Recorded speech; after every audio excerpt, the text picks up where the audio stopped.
Welcome to Module 5, Lesson 2, Rules of Testing Engagement. Without clearly defined rules for testing, you're either going to pause things prematurely or you're going to scale too early.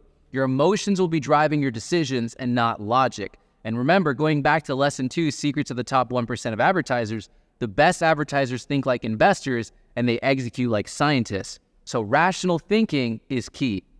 Now, the first step for figuring out your rules of testing engagement is to find your break-even cost. Because ultimately, every marketer's goal is to drive more pipeline and revenue, so we want to start by working backwards from revenue to find our break-even cost. So for break-even cost per lead, the way this works is you're going to take your average deal size and you're going to multiply that towards your lead to close won rate. So for example, if I have an average deal size of $3,000, I'll multiply that by 10%, which is my lead to close won rate, and I'll have a $300 break-even cost per lead. This is really helpful, so I know now when I'm making my optimization decisions, I can spend up to $300 to break even. So anything after $300, now I'm going to start to lose money.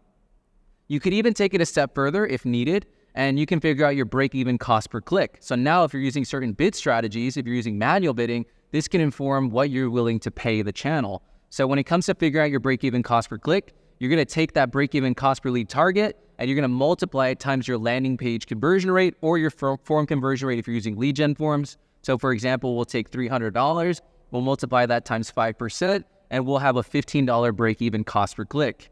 And with these break-even costs in hand, now you are ready to set your rules of testing engagement.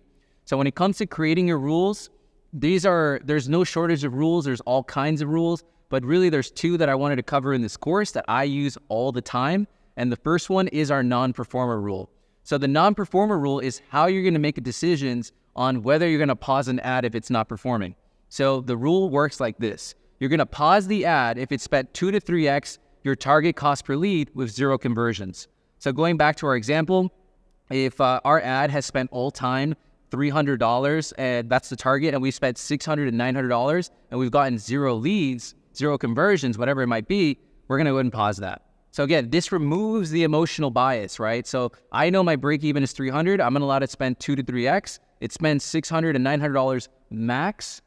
It had its fair shot. It's getting paused. Again, this helps remove the bias, which is so incredibly important because most of us, we log into our ads manager one day, our spend is up, we haven't done anything, we freak out, we pause it too soon. Or on the flip side, we think it's going to work because we have bias and we just let it run too long and we're just bleeding money. The second rule is your maintenance rule. So this is going to help you when you had an ad that was performing good at one point, but then it started to reduce its performance over time, maybe because of fatigue, but it's no longer performing. So the way this one works is you're going to pause the ad if your cost per lead, your target, is 1.5 to 2x over what you're trying to go for. So for example, over the last 7 to 14 days, depending on your volume, is the current ad cost per lead between $450 or $600? If it is, we're going to pause it because if our goal is 300, 450 is 1.5x, 600 is 2x. So the main takeaway here is I'm using this to ground my decision making. So if somebody asks me, why did I pause that ad? It is based on logic and not just emotion.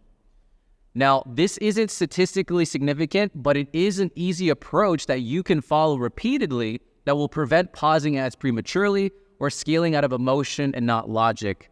Now, you can even automate some of these actions for certain channels with automated rules, but we'll have more on that in future courses when we go over certain channels. And if you want to help us prioritize which courses we should create, go ahead and submit your feedback in our public roadmap, which you can find in your course resource section.